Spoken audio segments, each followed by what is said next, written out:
The broadcast is now starting. All attendees are in listen-only mode. Hello and welcome to the webinar. The title of the webinar is We Think We Have an Issue Delivering Unwelcome Messages, and this will be presented by Fiona Charles. If you have any questions for Fiona, please type them into the questions field on your control panel, and I will address these questions to Fiona directly after the webinar.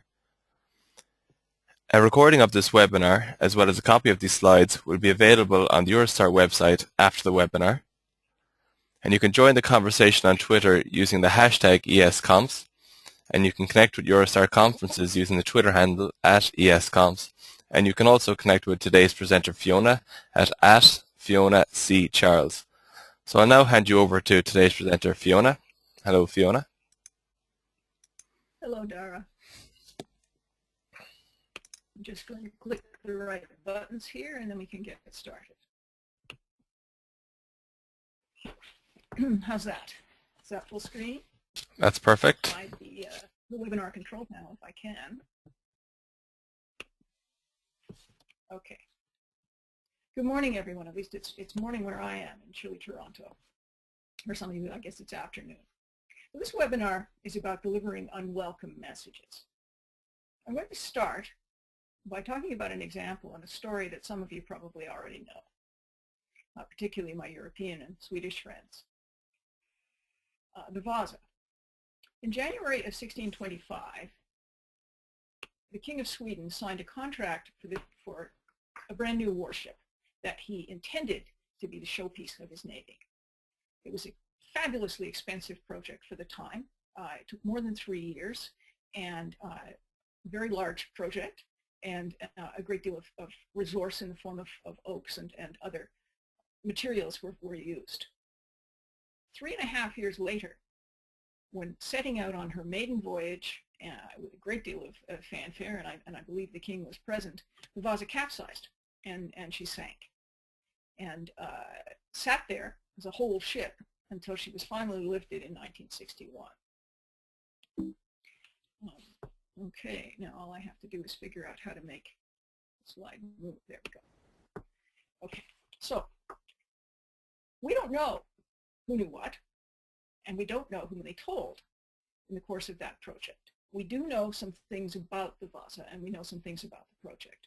We know that it was a top-heavy design, and it became even heavier as more cannon were added to the upper decks. We know that there were changing requirements, including the addition of those cannons in the project. And yet, there was no change in the launch date as those requirements changed. We also know, and this is recorded, documented, that there was a standard stability test that was conducted on all new ships shortly before the launch, I think about 3 days before, where a bunch of men, something like 30, were to run from bow to stern and stern to bow and side to side across the ship to test her for stability. And in fact, the ship was wallowing so much that the test had to be abandoned because it was deemed to be unsafe to continue. So you would think that at that point, the major test failed. You would think at that point you wouldn't launch. But in fact, of course, the ship was launched on schedule. Why? Well, could that have been because nobody who knew dared tell the king or tell the person with authority to tell the king to make the right decision about launching the Vasa? It would have been a very unwelcome message. In fact, who does dare tell the king or the president? Who dares tell Obama that his healthcare website is not ready to launch because the performance is terrible and security is terrible? Who dares tell the CEO or the executive project sponsor, or in fact, the all-powerful customer? Well, we do. We're paid to. Testers in particular, but test leads, project managers, consultants, we are all paid to tell the truth that we see. But it may be evident to us, we're deep in a project. We see what's going on. That can be news, and very unwelcome news, to the really powerful people, like the executive project sponsor or the king, who need to hear that message. People don't want to know bad news. They may need to know it, but they don't really want to hear it. They don't want to hear that a project is failing. They don't want to hear that the quality of something really critical is going to threaten what they've planned and what may be very strategic to their company. And telling bad news like that can be a very threatening act for the recipient, and therefore threatening for you who are delivering the news. I came upon this morning on Twitter and retweeted it. It was rather a nice quote to take into this webinar. So I'm going to read it. Courage is not the absence of fear, but rather the judgment that something else is more important than fear. And that's what we're talking about here. What is more important than our personal fear, than the fear around us, which often arises because a project is failing, because a project is troubled, because we're not going to be delivering what powerful people think we are delivering. But courage isn't enough. We really need to understand how to do this and how to do this well. And the key is certainly in preparation. I think another key is in understanding what happens when people communicate. So I'm going to take us through a model that I found very useful in understanding communications. It's the Satir interaction model, developed by Virginia Satir, who was a family therapist and greatly influential for people like Jerry Weinberg, who in fact promoted this model and taught this model to his students. There are 4 steps in an interaction according to Satir. There's intake, meaning, significance, and response. So let's go through those one by one because it's really important, I think, to understand each step. First of all, there's intake. What the recipient is actually hearing, really hearing. And there are some things that, of course, that can affect that. Lots of things. I've included a few here, but undoubtedly there are more. First of all, what is it you're saying and how are you saying? The words, the message, the body language, all of those are extremely important. You can really kind of block out someone's hearing if a message is not presented in a way that the person is going to be receptive to. Then, of course, there's your relationship with that person.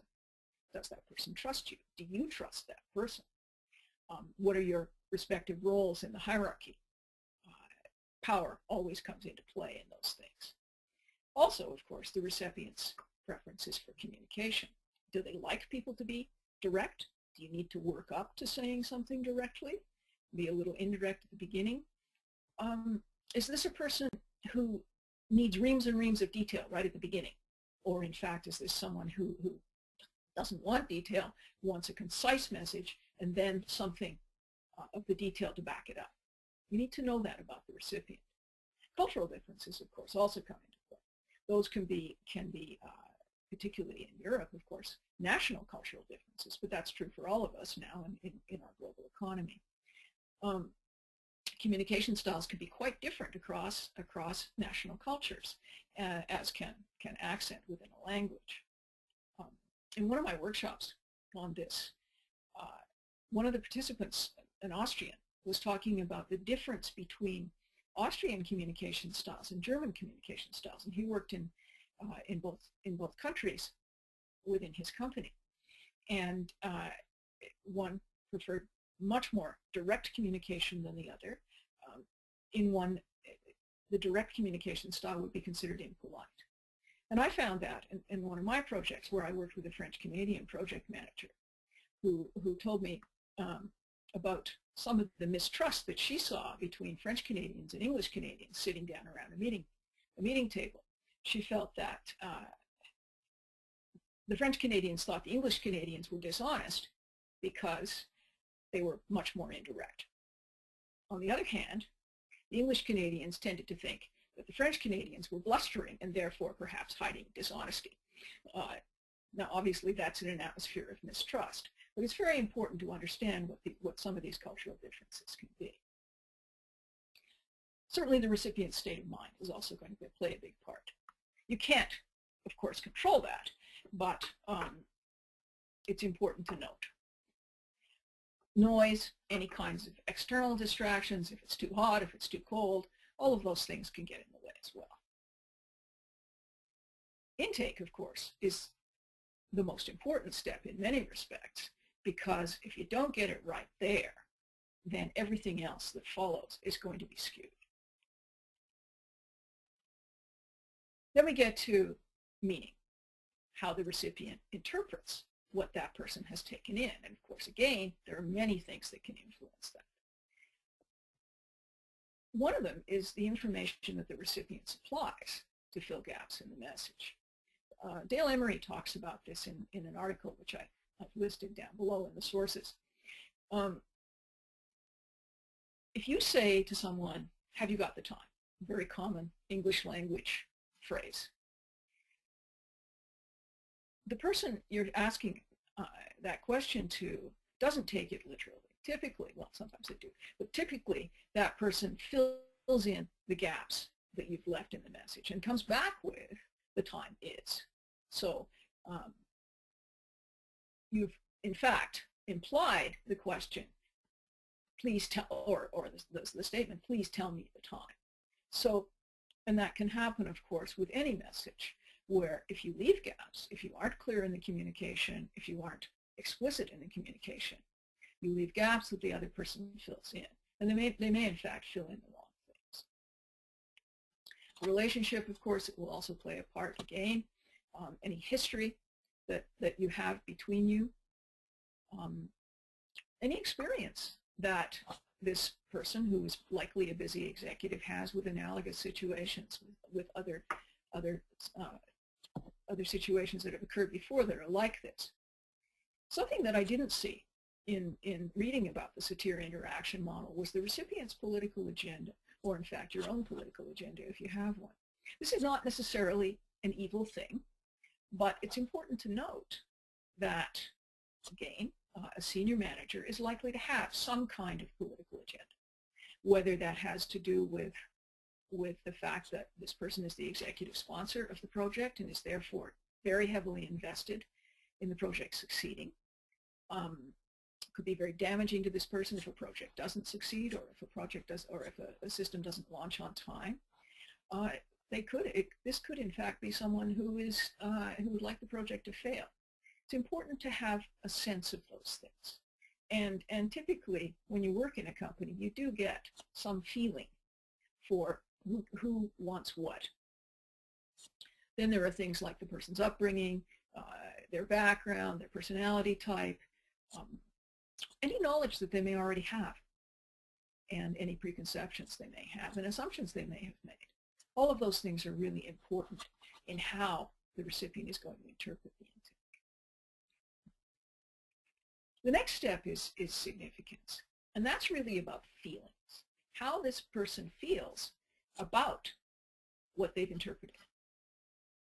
Past experiences, certainly current concerns, will all have some kind of influence on those feelings. Again, the relationship, the person's state of mind and their self-esteem, which in all of us can fluctuate from day to day. History, corporate, also about the project, also about the person and their current situation. And again, that political agenda. What do they want to work? What do they want not to work? Any risks and opportunities that the message might pose to the recipient, but also to people or entities that the recipient cares about, or whose success or failure that person cares about. The last bit, which is perhaps a little more subtle, but is extremely important, is how the recipient feels about how he or she is feeling about the message. If the message has made this person angry, and this is a person who thoroughly disapproves of anger in a corporate setting, then that can also have an influence on how the whole interaction is going to take place, because this person is going to be feeling very conflicted. So those are only some of the factors that can really influence. The final step is response. All of these things have gone very rapidly through the mind of the person who's heard what you have to say. And now that person is going to respond. And we go back, of course, to many of the same things, and a couple of new ones, although some of these could also influence the previous steps. The relationship, presence or absence of other people can make a big difference in how someone responds to a message. That person's relationship with those people and the power relationships between them, whether that person wants to impress the other person, and how that person, how he or she thinks the other person can be impressed, and so on. Lots of things to think about there. What the message means to that recipient. The recipient's communication preferences. Is this a person, again, who prefers to be direct or prefers indirection? Personal rules. I alluded earlier to feelings about the feelings. If this person has personal rules about how to behave in corporate situations or in fact in life situations, those can greatly influence how this person is going to respond. And then going back to the personal and political agenda that the recipient has. Of course, all of this happens very quickly, in seconds, microseconds in some instances. And there are going to be a lot of those interactions in a meeting. You have absolutely no control over how the other person is going to go through all of those steps. But if you work to make your own part go well, you can certainly have a positive influence on the whole interaction. By understanding the steps and managing how you work yourself through those steps, you can certainly have a positive influence. The real key is preparation. Preparing the ground. I think it's very useful to go through a lot of questions. Question yourself and come up with the answers for yourself, or some tentative answers for yourself as you go through the process of preparation. This is a little verse that I find very helpful in reminding me to ask questions. I keep 6 honest serving men. They taught me all I knew. Their names are what and why and when and how and where and who. That's from Rudyard Kipling's children's story, The Elephant's Child. Very useful verse. What is the message? Why do you want to deliver this message? Or feel you must? Who should you talk to? When and where should you have that conversation? And then, of course, how are you going to say it? I'm going to go through these, but I'm going to go through them in a slightly different order. Group them in what I feel is a little more logical order. First of all, the people. You and the other person, and any other people who might be involved. And really, that gives us an opportunity to answer the why and who questions. First of all, most importantly, I think, what are your own motives and objectives? Again, why do you believe you should deliver this message? What is there about your responsibility, your role, your unique take, if you like, on the facts that make you the right person to be the deliverer of the message? There must be a good outcome that you want to enable, I believe. So what is that? There is likely a very bad outcome that you want to prevent. And what is that? And then, what are the risks? What are the risks to the organization if you don't deliver the message, or if you do deliver the message? It's always very valuable when you look at risk management to look at both sides of an equation. What happens? What might happen if you do something? What might happen if you don't do something? Some of your personal risks, of course, could be your credibility.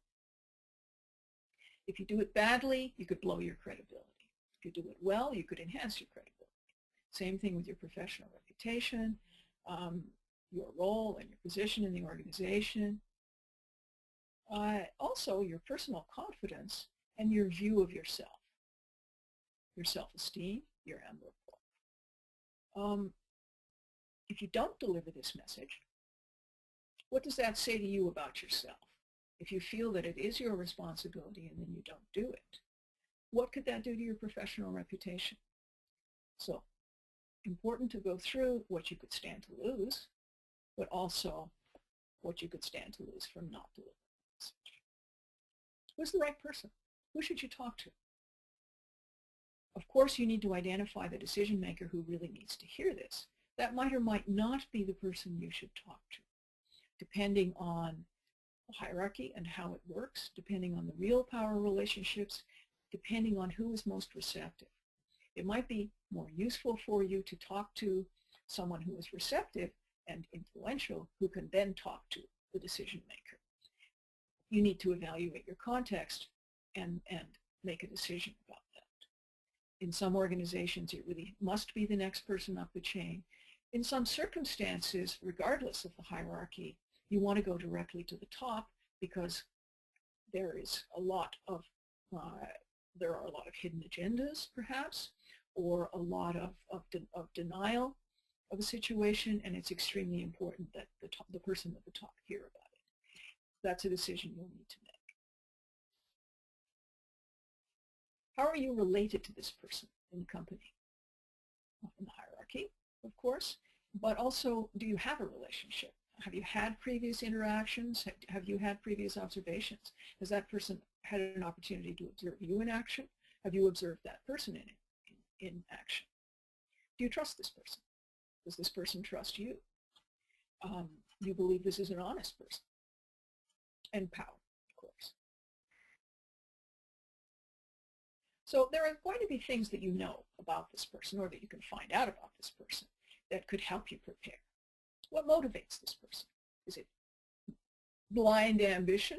Is it the desire to deliver excellent software to the business community?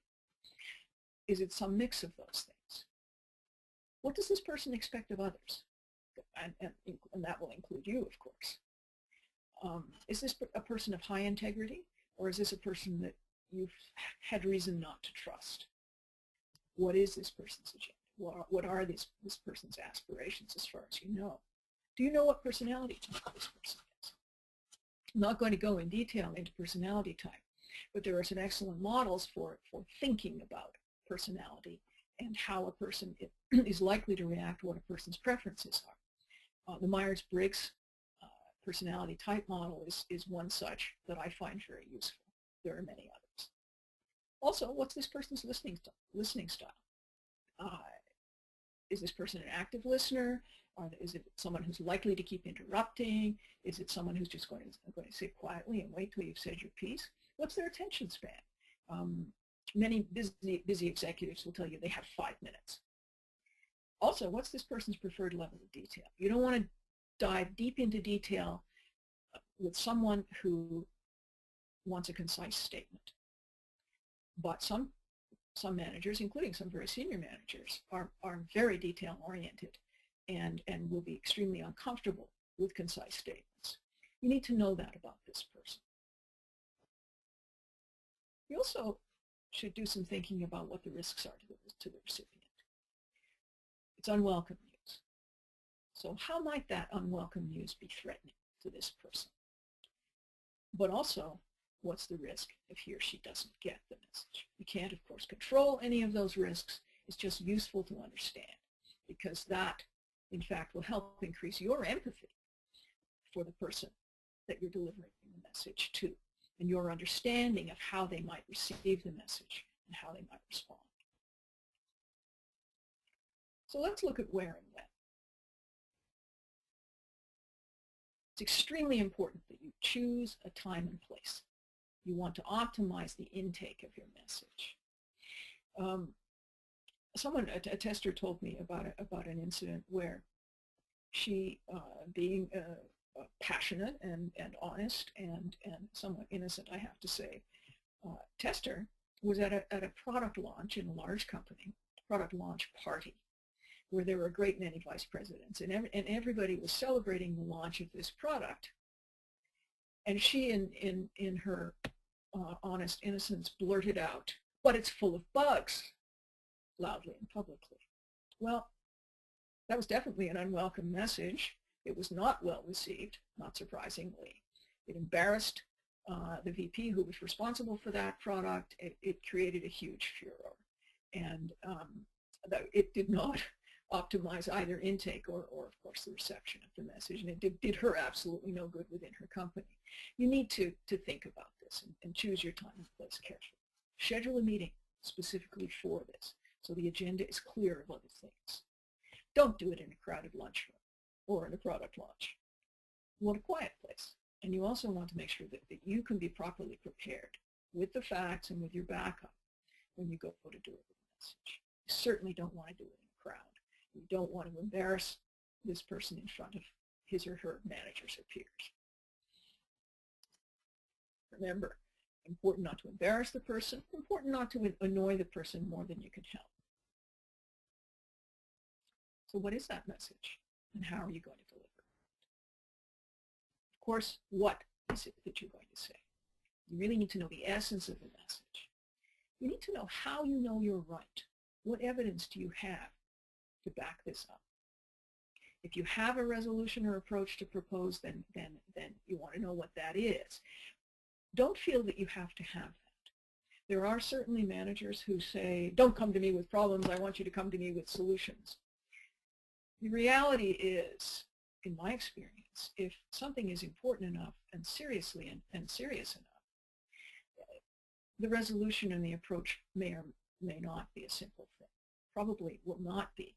And it's not really up to you to have to propose that anyway. It's likely going to involve other people and actions by other people. And you're not going to have an influence. So don't feel you have to have that, even if this is one of those kinds of managers. Good to understand the background that could make it hard for this person to hear what you have to say. We talked about that in terms of the steps in the interaction model. What does this person already know about the situation or believe they know about the situation? Managers will have been receiving information from people they trust. Project managers, other senior managers within the organization who are bringing status green, for example, weekly to senior management meetings. If you suddenly come along, and let's go back to the healthcare example in the United States, for how long were the project managers and the program managers delivering status green? And if someone had wanted to blow the whistle on that, if someone had wanted to tell influential people that that was in fact not the right message, they would be conflicting with that information. It's important to know what that information is. You want to be able to leverage the background as much as you can to make your message the compelling. So this is it. How, in fact, will what has already been known or already believed have an influence on what you say and how you say it? You want to tailor the detail now. As I said, a busy executive may give you 5 minutes, but you want to have that substantiated material in your pocket. You want to think about whether you're going to sit in a chair or stand at a whiteboard, how you're going to deliver. Sorry, I'm just going to go back. Center yourself. Make sure before you go into a meeting that you are as calm as you can be. This is a phrase from Aikido, and I think it's a very useful one. Center yourself, enter the situation, turn your opponent's attack in Aikido, but turn the responses that you get towards a positive outcome.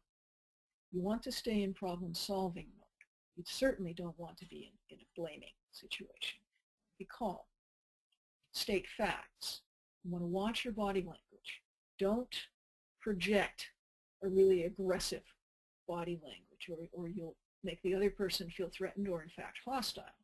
At the same time, you don't want to shrink and look frightened. So as much as you can, center yourself, stay calm, breathe. Stick to the facts and make it facts that you can substantiate. You're not there to offer opinions, and ideally, you don't. You may be asked for an opinion.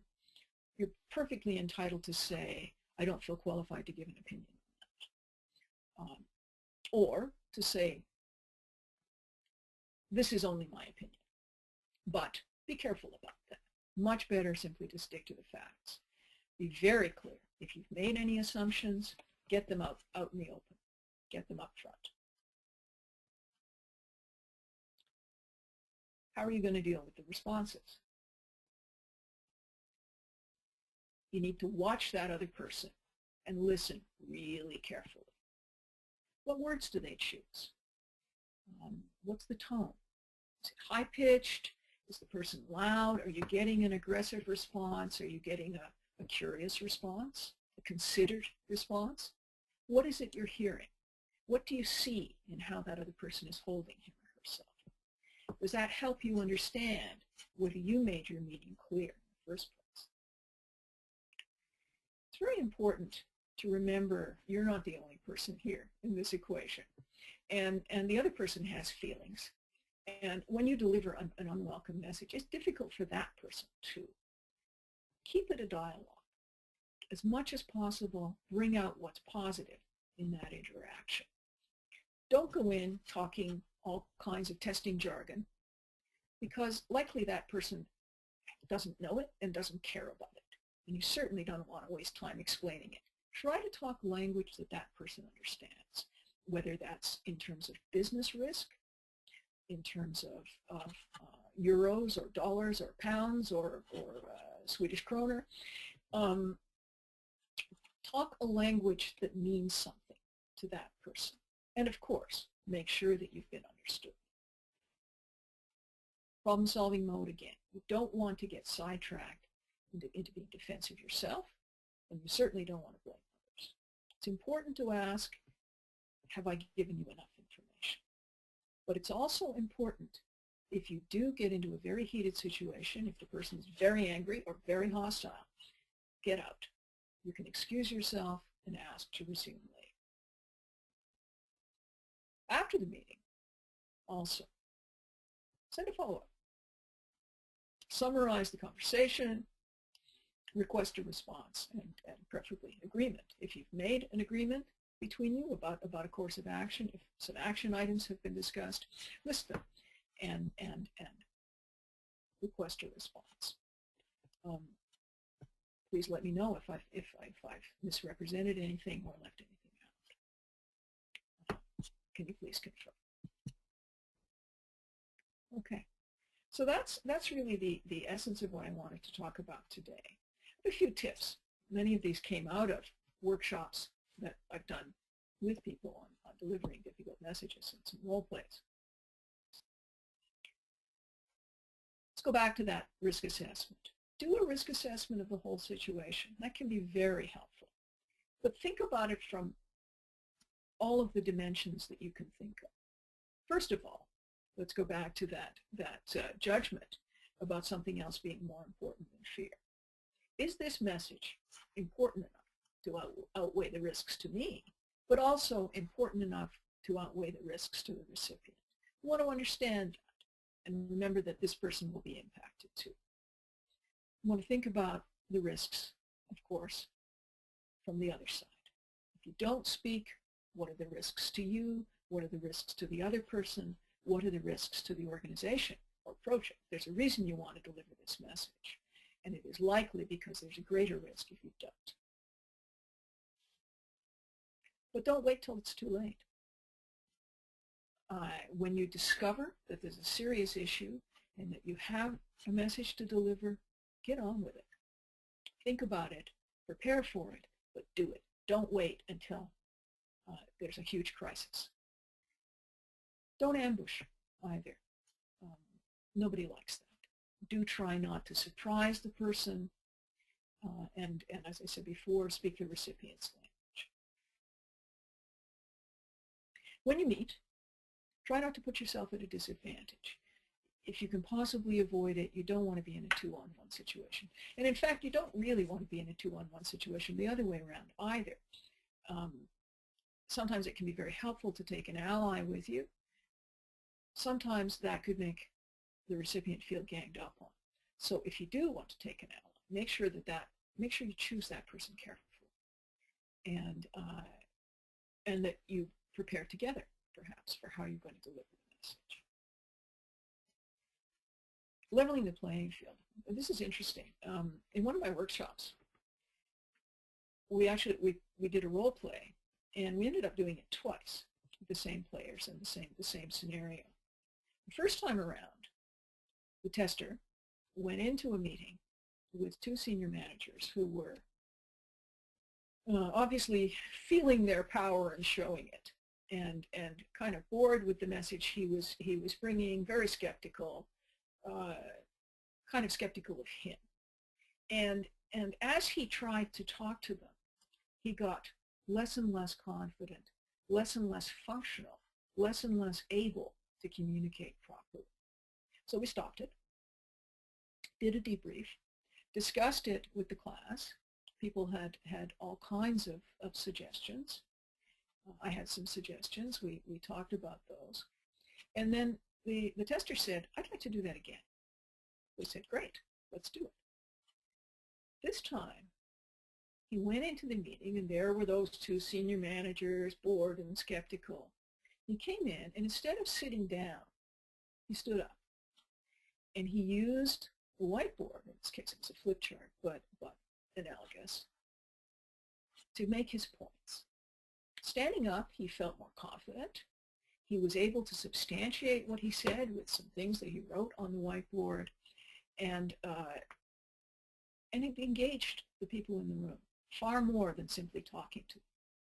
So, and it helped him to focus the discussion, and it made it harder to argue. So it was a much more successful interaction. I thought that was a really interesting lesson, and something that I took away from it, and I think everyone did. So important to think about how you're going to do that. And of course, the nature of the players, the nature of the message is going to help you make that decision. Remember that it's a relationship. You may never have had a relationship with this person before. You may never have met the person, but merely by going into a meeting with them, you're having some beginning of a relationship. You want to build something good. If you already have a relationship, you want to preserve it and preferably enhance it. So don't attack. Don't put yourself in a position where you're cornering the other person. Try to empathize. Try to see their point of view as well, and seek cooperation, not conflict. If there is conflict, remember that it's not personal conflict. I'm not fighting with you. I'm having a professional discussion of a situation that is problematic for both of us and for our company or our project. If it becomes heated, get out. You are not going to be effective in a situation of great conflict or serious anger or hostility. You can always say, let me get back to you on that. Now, I say you can always. I have a vivid memory of a situation in which a project manager, a very hostile project manager, actually followed me into the washroom. It was a female project manager, hammering at me, when are you going to tell me that? When are you going to give me that answer? But that's a very rare situation. Typically, you are in a position where you can say, I'll need to marshal my facts on that. Please, can I get back to you on that?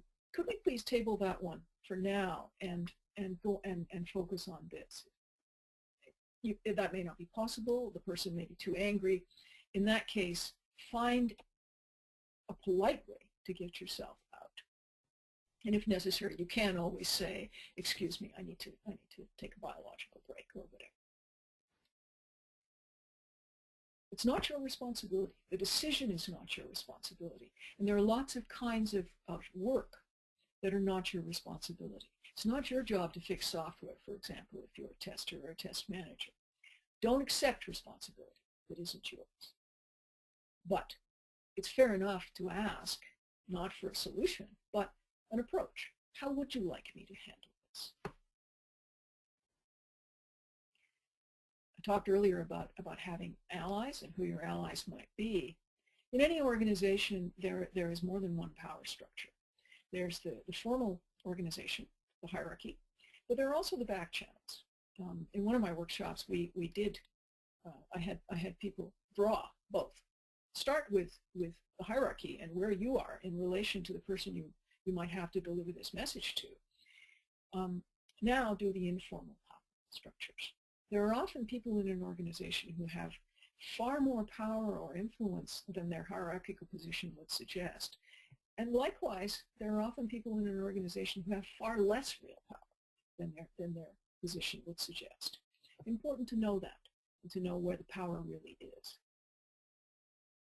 If you think you're getting into a difficult situation, it's good to prepare the ground. If you can, if you have access to the right people, ask this question. If there's a problem, how would you like me to let you know? And finally, something that I've done on troubled projects or on projects where I find that some dubious decisions are being made is I keep a log. I keep a log in my notebook of significant things that happen, decisions that are taken, and actions. Useful, if only to supplement your memory when you need it. If you are thinking about blowing the whistle, and there are certainly circumstances where you might want to do that with very high-risk software, for instance, where life could be threatened, you must know what your rights are, and you must know what your restrictions are. In the United States, my understanding is from Dr. Kim Kainer that whistleblowers have very few protections. I don't know what the laws are within Europe or within different jurisdictions. In Canada, we have rather more rights than in the US, but you need to know. You need to know what you signed. If you have an employment agreement, what does it restrict you from doing? Go and have a look at it. Finally, I'll leave you with one message, which is it's not your decision. You're there to share what you have seen and your judgment about that, your professional judgment, and you're there to help put the decision where it belongs, which is in the hands of someone who is paid to make the decision, but it's not your decision. You'll know you've succeeded if your message has been heard and understood, and if the recipient treats that message as valuable information that they are going to give appropriate consideration to. Not necessarily make the decision you want, but give appropriate consideration to. And of course that you retain the credibility that you had, or you enhance it. I have some sources and further readings which of course you can get off the slides after this webinar. And now I'll turn it back to Dara. Thank you very much, Fiona, for that presentation. I'm just going to now take back control of the screen here. And we're just going to go through a few questions. So the floor is open to your questions now, and if you have any questions, please type them into the questions field on your control panel. While you type your questions, let me bring your attention to our EuroSTAR webinar archive. Here you can get access to a recording of this webinar as well as 90 other software testing webinars. And finally, the deadline for submission to speak at the EuroSTAR Conference 2014 in Dublin is Friday the 14th of February, which is this coming Friday. So make sure you get your submission in before it's too late. The theme for this year's conference is Diversity, Innovation, Leadership, as chosen by Conference Chair 2014, Paul Gerard. And for more information on how to submit, please visit the EuroSTAR website.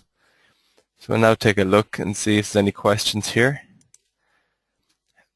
There doesn't appear to be any questions just yet. We'll give another moment or two. So if you have any questions, please type them now.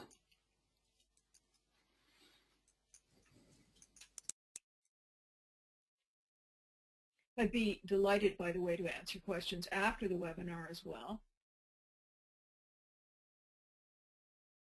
You can either get to me on Twitter, or in fact, we could start a EuroSTAR blog post. Yeah, well, that's probably the best thing. If you have any questions following this webinar, you can email them to me at Daragh, D-A-R-A-G-H, at EuroStarConferences.com, and we'll get an answer for you and put up in the blog post up on the EuroSTAR website. The webinar is now over. I just want to thank Fiona for today's webinar, as well as all the attendees for attending the webinar. Actually, I can see as I wrap things up here, there's one or two questions coming in, Fiona. That's always the case. Okay. The first question I have here is how to deal with the recipient who ignore your message. Well, it depends on when they ignore it. And of course, that's entirely context dependent. If they're ignoring you while you're in the room speaking to them, then that's obviously a very different problem from they've listened to you, but in the end they've decided not to do anything about what you've told them. And in that case, you have a couple of choices. One is simply to accept that, again, it's not your decision. You've executed your professional responsibility and you've told them what you believe to be the facts. If they decide not to act on that, well, that's up to them. The other is to say, okay, this is really important. It really needs to be heard. I will take this further. And then you decide who you talk to next, likely someone further up the hierarchy. Obviously, you want to be very clear in your own mind that that is the right thing to do. I think as testers, sometimes we can become very fixated on what we think is the right thing. We need to be conscious that we don't have all the facts. We don't have all the facts about a company's strategy or about other things that may be going on. So the fact that somebody doesn't act on what we tell them may in fact be entirely appropriate. The next question I have here, Fiona, is it says, early in my career, unfortunately, I had a manager who did not take bad news well in any form. I did not have the tools to deal with such conflict. He would blame me for everything. How would you suggest people build themselves back up after such events? How do people build their confidence back up?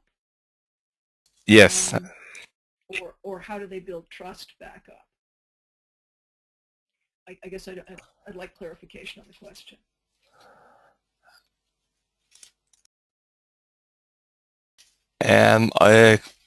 The message is there from Dan. So Dan, if you'd like to just follow up there with some clarity on, is it confidence you're referring to building back up or building trust? And we'll get a definitive answer for you. In the meantime, I'm just going to move on to the next question here. And there's just someone asking how you get the presentation slides. So these will be available on the EuroSTAR webinar archive after the webinar. Another question I have here is, in a distributed world, do you have any specific tips for non-face-to-face situations with people you've never met personally? Oh, wow, that's a really difficult one, isn't it? If you can share a picture, of course, that can be really helpful. And in fact, that's helpful in a distributed situation anyway. Knowing what people look like, having them know what you look like, introduces a little bit of personal touch that can help further empathy. If you possibly can, it's important, I think, to have an interaction with someone rather than simply put your concerns in writing, although that may be important too, because you want some kind of, I think you want some kind of personal connection in order to deliver a message that can be unwelcome. But I agree that it's a very difficult situation in those circumstances. If you can do, for instance, a video conference call or something like that, that I think would be ideal. If you can't, it may be helpful also to enlist an ally who is someone who has met this person. Well, just going back to that previous question there, Fiona, Dan has followed up there with a response, and he said he was referring to both trust and confidence. So if you'd like, I can repeat that question again for you. Sure. The question was, or was more of a statement really, early in my career, unfortunately, I had a manager who did not take bad news well in any form. I did not yet have the tools to deal with such conflict. He would blame me for everything. How would you suggest people build themselves back up after such events? I think that, well, there are a couple of things. One is to prepare for any interactions you have in future. And you know, I've made a lot of suggestions here about ways to do that. It's very difficult to to recover from a situation where your confidence has been continually threatened, but you're more likely to be able to do that if you have such tools. And I hope I've given you some here in the webinar. In terms of trust, there's trust, of course, goes both ways, right? There's your trust that you're not going to get dumped all over by a manager who is a blamer. This is very context dependent, but my personal suggestion would be don't work for somebody who is a blamer. Get out in those circumstances because it will do nothing for your career to stay there, and it certainly will do nothing for your personal situation and confidence. But in terms of building yourself back up, give yourself some tools. I suggested some references for reading, for some further reading too, and you might want to have a look at those. Do some things that help you build confidence. Whether and those may be things outside work. There may be things like Toastmasters, which can help you with public speaking, and therefore make you perhaps a little more confident in your personal interactions with people whom you may not know very well and who may have more and who will have more power. So I think that there are things you can do. There are no quick fixes for sure. But in terms of having that person trust you, a blaming person like that is probably never going to trust anyone. They're always going to be in a situation where, unless they have a really radical change in themselves, and I don't believe you personally can change that person. I think they have to change themselves. Okay, that's just reading a follow-up. I'm just reading a follow-up there, and that's exactly what Dan did there. He left the organization in question to develop his own identity as a tester, so you seem to have made the right choice there. And the next question I have here is, how do you proceed if the counterpart does not follow communication rules? I'm not sure what that means because of course that person's going to have their own rules. So what rules are you referring to? I mean, if you're talking about something like the satir model, of course that's not a set of rules. It's an attempt to understand what goes on in interactions. If you're talking about rules of courtesy and professional communication, I think you have to play it by ear. If the person is discourteous, if the person is completely blaming, you're probably not going to get anywhere with that person. It is extremely important, though, for you to follow what you believe to be the rules yourself, to remain courteous yourself, to be clear, to be explicit. And that's really all you can do. You can't work your way out of an impossible situation, but you can work your way through difficult situations. And you do that by, excuse me, by preparing and by following normal communication rules within an organization. The next question I have here is, how do you deal with a manager who keeps postponing to make an important decision?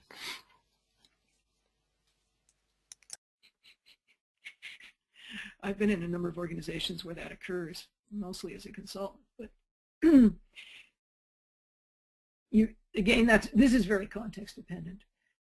If the decision is important enough, and if you genuinely believe that the decision needs to be made, then you have to decide what your course of action is, and it might be going to someone else, the manager's manager, or you have to decide whether that's a place you want to be.